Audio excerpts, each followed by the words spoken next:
everybody. Welcome back to another episode of the Nonprofit Show. And Happy New Year. I only have a few more days to say that, right, Wendy? That's it. You get the cutoff, 31st. Well, you are one of the happy points of my new year. Wendy F. Adams, CFRE, CEO of Cultivate for Good. And I would say, more importantly, one of the intrepid co hosts of the Nonprofit Show. And so we did something different this year. We invited our co hosts to come on and kind of give us their crystal ball, predictions and what they thought going forward we should be looking towards and for and to think about. And so this has really been fun. And you're in that rotation and you're talking about the power of people in progress, which is going to be really an interesting thing to get into. And so I'm just delighted that I get to have you all to myself on the Nonprofit Show to explore some of these things. You're one of the wise voices, in our sector and in my life. And I just love any and all opportunities I get to learn from you and to be a part of your world. We have amazing presenting sponsors that are a part of our world. They include Bloomerang American Nonprofit Academy, Staffing Boutique, JMT Consulting, Fundraisers Friday, Your Part-Time Controller, Third Sector Company, and Clear Impact. Again, our co-hosts are amazing. I'm Julia C. Patrick, but more importantly, Wendy F. Adams, CFRE, Cultivate for Good, is here with us today as we get her to shine up that crystal ball so that we can really learn from her perspective what's going on. But before we get into that, talk to me about what Cultivate for Good does and what you do in our sector, Wendy. Well, we're going to talk about people today. And that's what Cultivate for Good is all about, is making sure that we're bringing our best to the table. We're all leaders, right? Whether leadership or a leader is in your title. And so what Cultivate for Good does is to make sure that the people who are making the movement are actually aligned with the mission, that they're the healthiest that they can be to bring their best to the table so that mission can move forward and that we don't end up in that, what we call the drift, or just so frustrated that we're floating. We're floating and we're floating onto other places, but let me not get ahead. So that is Cultivate for Good. It's so interesting. I wonder if we had jumped back in the time machine and going back, if we would have had these conversations because, as our labor market has shifted and tightened up, we're all of a sudden, sadly, worried about the health of our employees and their mental health and supporting them, where before, and I'm thinking about myself in my own life, you were told, hey, sister, if you don't do the work, you can't cut it. There are 15 other younger, cheaper gals in the back lined up that'll take your job. So buck up and do it. And, it's so fascinating for me to see this trajectory.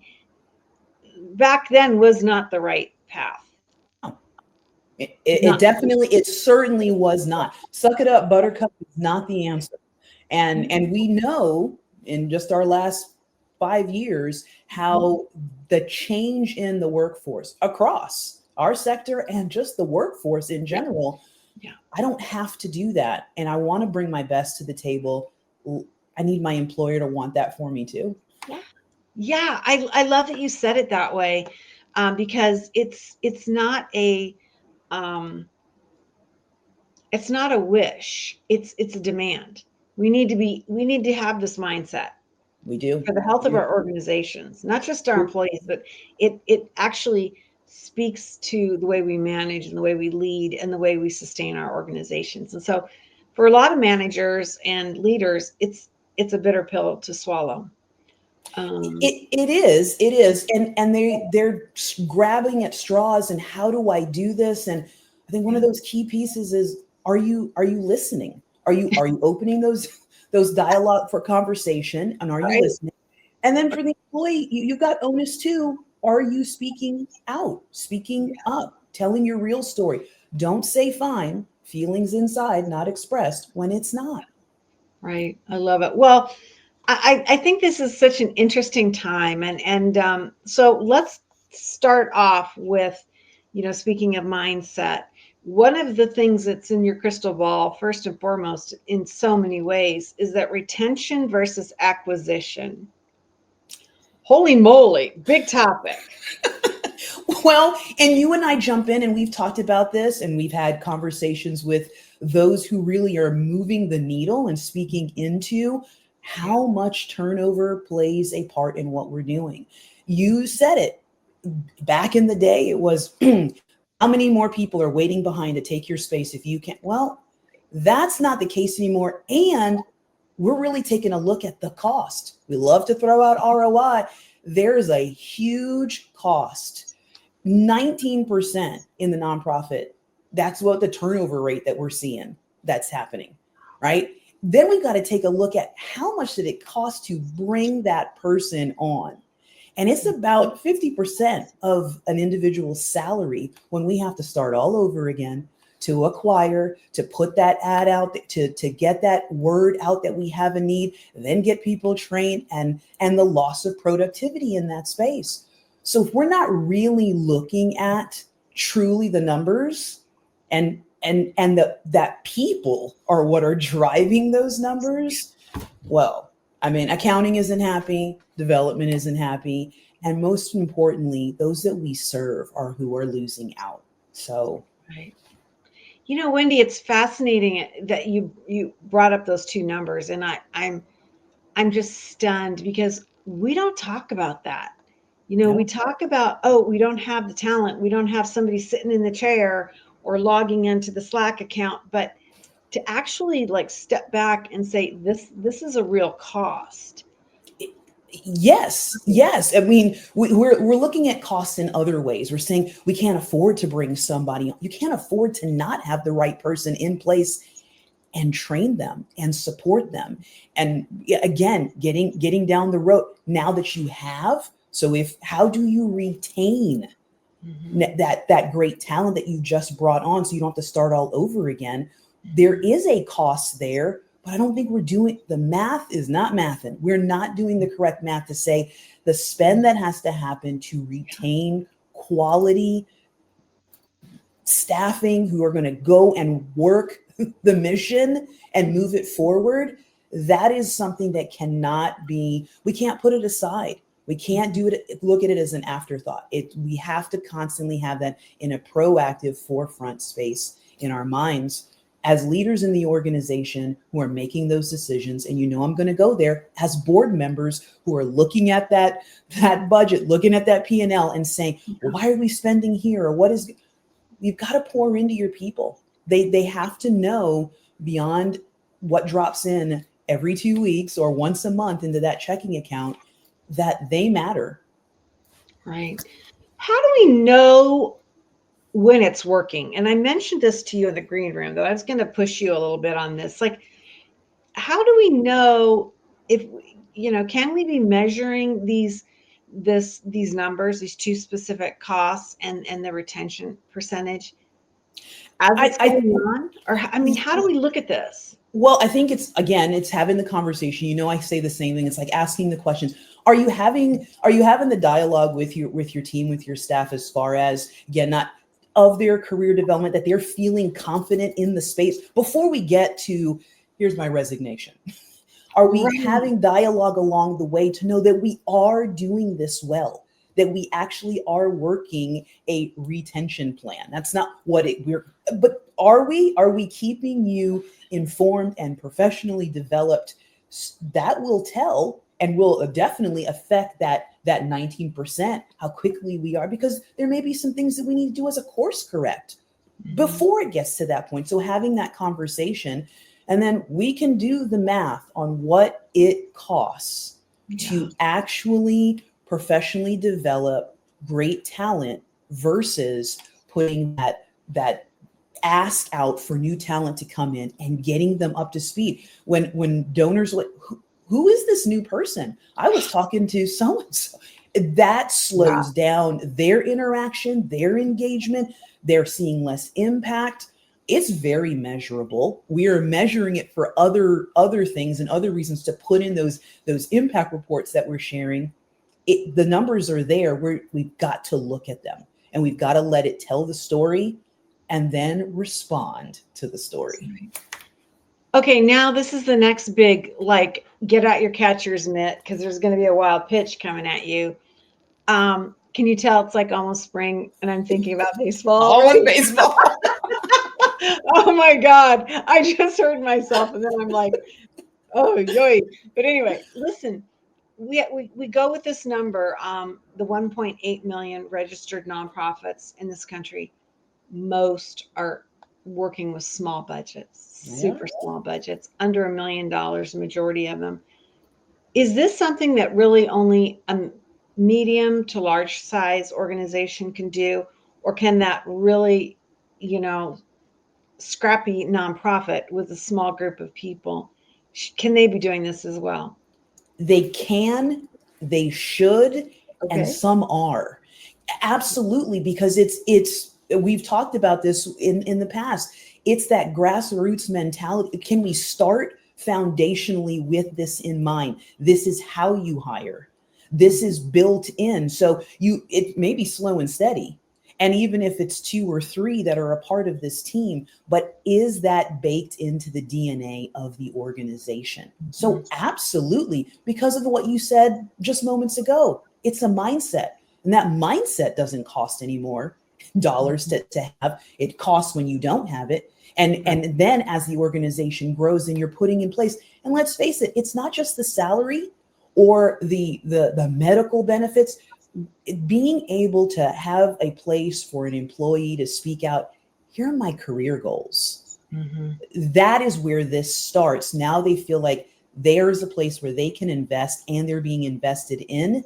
And that costs time.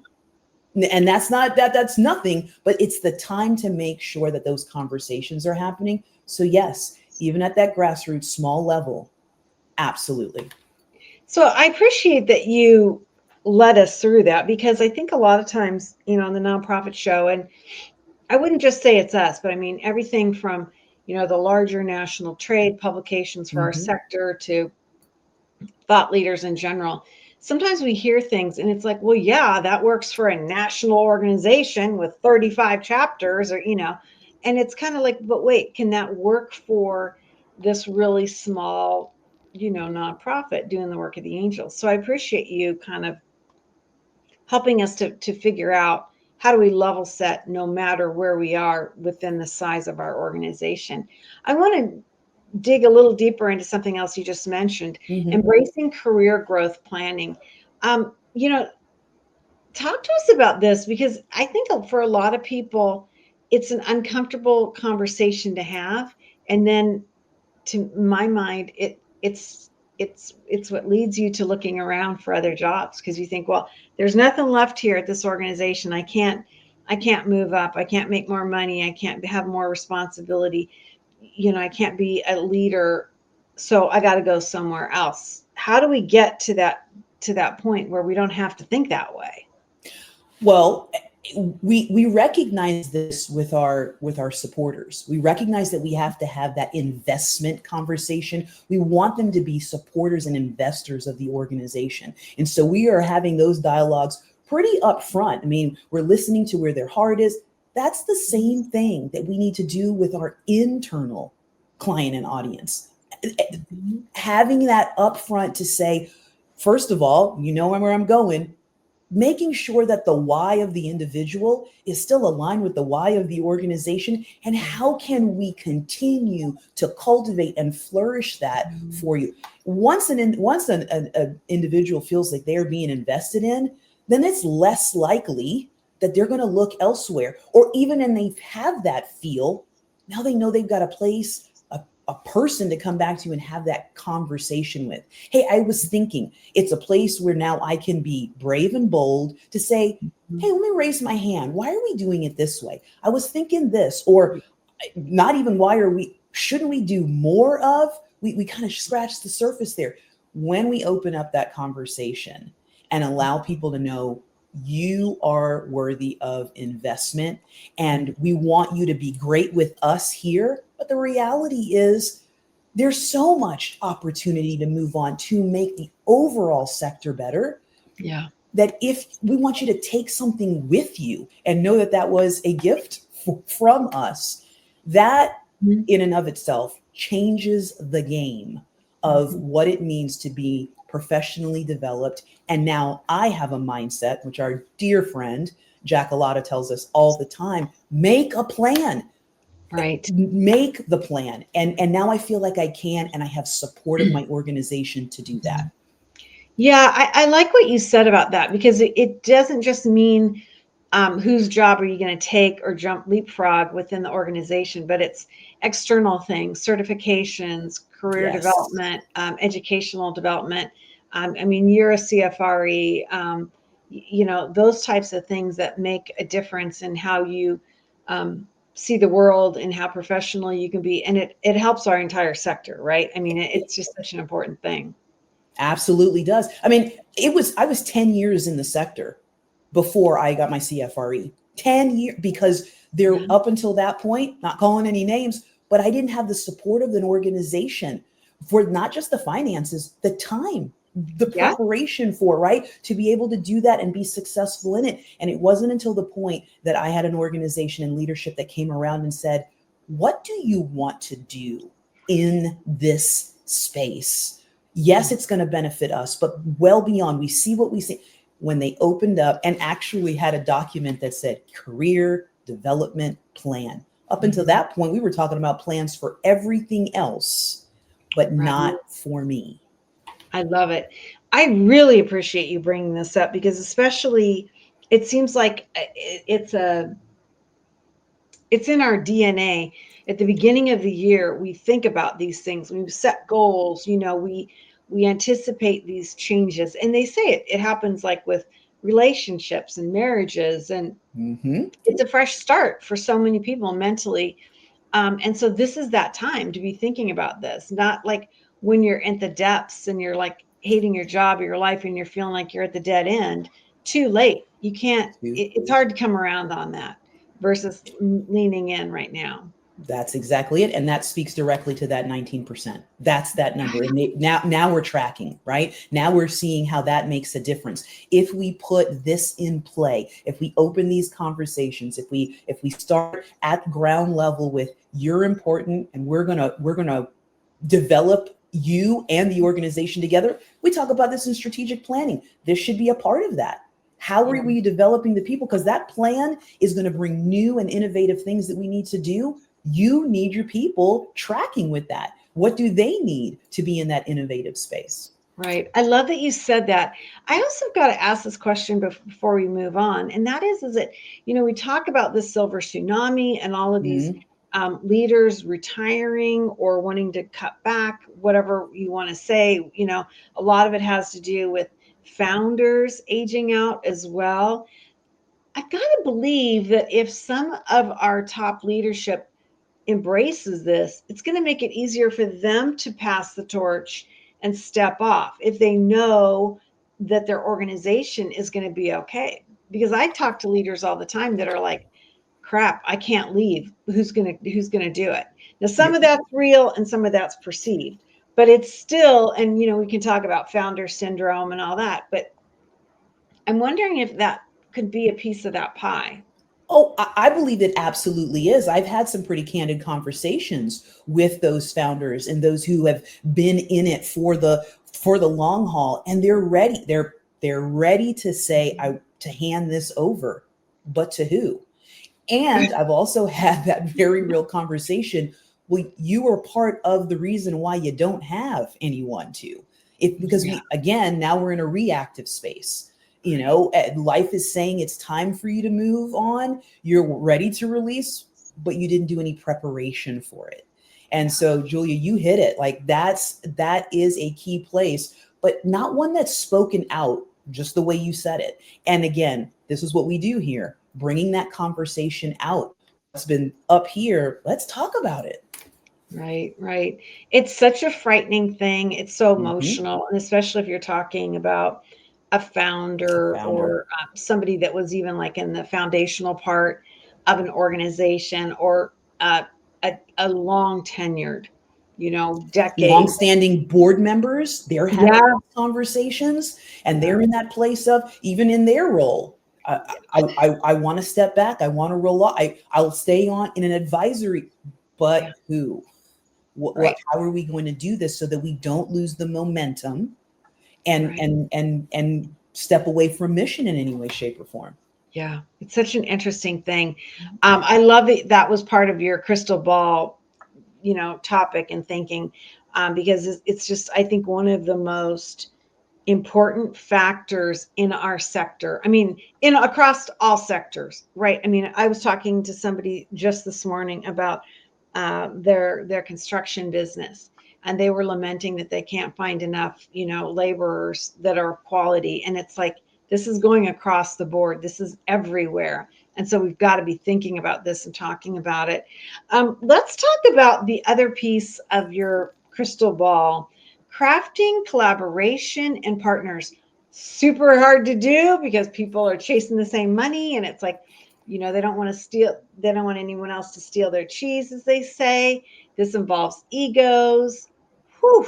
How do we get through this?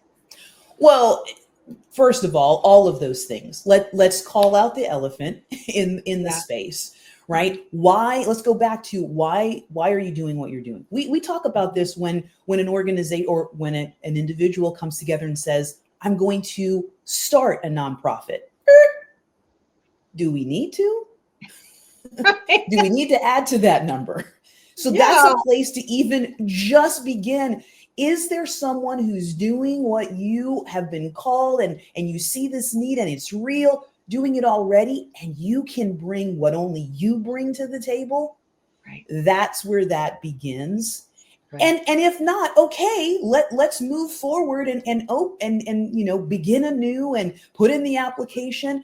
But for us not to open and then just shut down, 12 months later, that's where that conversation happens: is where do I need to collaborate before I even open? And once I do, recognize you're not the only one. You will need to raise your hand and say, I do this, but I don't do this, but we need this. If what at the end of the day, if it's mission, that's the priority. And so we just have to call that out. Again, you've heard me say, those that we serve are being brave to come to the table and say, I need. We've got to respond likewise, and humility to say, okay, that's what's priority. Who else? Who else can surround in this space to make sure that we're not a one-hit wonder? Right, right. It's such an interesting dialogue because um, my personal opinion is that, in the US, we're a nation of an entrepreneurial spirit. Whether you own your own business or not, that's not Yes. the issue. It's just that this can do. I mean, de Tocqueville talked about it, what, more than 300 years ago, right? About Mhm. how his observation was there was this really weird ethos in our country, of, let's get it together and do something and solve a problem, or tackle it. And so I think it's such a shock to the system for somebody new who has this vision. Maybe they've been impacted by something personal and they want to, preclude somebody else from going through it. I would say never get between a mother with a sick child and an issue, right? Because That's right. those are things that are real and happening. And yet, it's a big shock when these people enter the marketplace and then they realize there are all these other things going on, or that they can't get done. I'd love your opinion on this. It seems to me that collaboration is being pushed first and foremost, not by the marketplace necessarily, but more by funders. Oh, Right? I mean, yes. versus like people looking around saying, yeah, we already have, and this is going to sound crass, but we already have too many shelters, or we have too many food banks, which in some ways I'm like, we can't have enough, but it's, do we have enough that are well run and doing what they need to do? But it just seems to me like the big funders that I know, and when I speak with them, they're starting to, really put that down and say, we're not going to fund this if you don't come to the table with others. Absolutely, because they want to be able to realize sustainable impact. Mm-hmm. They're in it for the long haul. like the individual donor. And when we talk about legacy giving, right, it's not about just what we're doing today. It's the fact that this is going to go beyond me. Well, the funders are saying the same thing. Yeah. We reckon you've sold us on, we understand, and our heart is for it. And we want to be able to be a part of the solution long term. So what needs to happen? We don't want to get to the end of a year or 2 years and, well, we can't do this any longer because we don't have enough. This was a gap. We couldn't move forward on this. Well, we'll find someone, because we're getting multiple, to your point, funders, applications for need get together. And that's happened right here in my community, where funders are saying, grantors are saying, hey, we're not going to move forward with this. There's a whole shift and change. Right. You guys work it out and come to the table with something that is going to give us some longevity, and the dollars are there. And you know, I love that real conversation and making us go back to the table and really go back to, why are we doing this? To make a lasting impact. You know, Wendy, we have a major funder in our community, in our state and region, that has put out a clarion call that they will help fund, and this is my word, but consortiums or associations, so that no matter what your topic is, if it's domestic violence or animal welfare or, you know, arts and culture, if you come from a sector that doesn't have some sort of consortium association structure whereby everybody can join together for a lot of different reasons, that they will get behind funding that and funding some of those structures. And I think that's amazing, frightening for a lot of folks. Yes. But really interesting. And it's keeping us sharp, Julia. We can't fall into, this is the way we've always done. And it is keeping us on our toes as the need continues to grow. Collaboration helps us to amplify our reach. The need is great. And when we can come together, you hear me say it often, be better together. That is a way to go from just making that statement to living out that mantra. This is how we can be better together, is to amplify our reach, to go further and for a longer period of time, because all of this is a marathon. None of it's a sprint. Exactly. Well, my friend, I am better when I am with you together, for sure. I have loved this. I like I said, I'm such a fan of yours, and I think you take tough concepts, but you make this real and you make this achievable. You know, not everybody realizes this, but we broadcast live every day, and we go out onto about 22 platforms. We've had a flurry of folks that have made comments on this, especially in LinkedIn, who've really, you know, thanked you and really said, you know, Wendy, great job. You're doing great. I needed to hear this. So yeah, really super cool. Wendy F. Adams, CFRE, CEO, Cultivate for Good. But I like to say, more importantly, she's one of the co-hosts of the Nonprofit Show. And so we're very excited that we get to have her wisdom and her beautiful articulation of sometimes where we feel like, why isn't this working? But then you always seem to like bring it back and help us to understand how we can make things work. And so I so value you. You can check out Wendy at cultivateforgood.org and learn about her work and even more about her approach to the nonprofit sector. You know, we have an amazing group of people that stand alongside of us, as Wendy does, and they include Bloomerang, American Nonprofit Academy, Staffing Boutique, JMT Consulting, Fundraisers Friday, Your Part-Time Controller, Third Sector Company, and Clear Impact. These are the folks that are joined at the hip with us, as I like to say. We've done more than 1,200 episodes, and we're now 5.5 years plus. And thanks to them, they are here with us. So, Wendy, you gave me so many wonderful things to think about. I'm always energized, and I feel like the possibility and the potential is real when I'm around you. Your energy is great, and shoot, we need that positive energy, right? You know, in the nonprofit sector. Absolutely, it's a heavy lift, and we're going to do it together. Yeah, I love it. I love it. Well, my friend, I end each and every episode, with my mantra, and it's very special today when I think of you. And the message goes like this: to stay well so you can do well. Thank you, Wendy.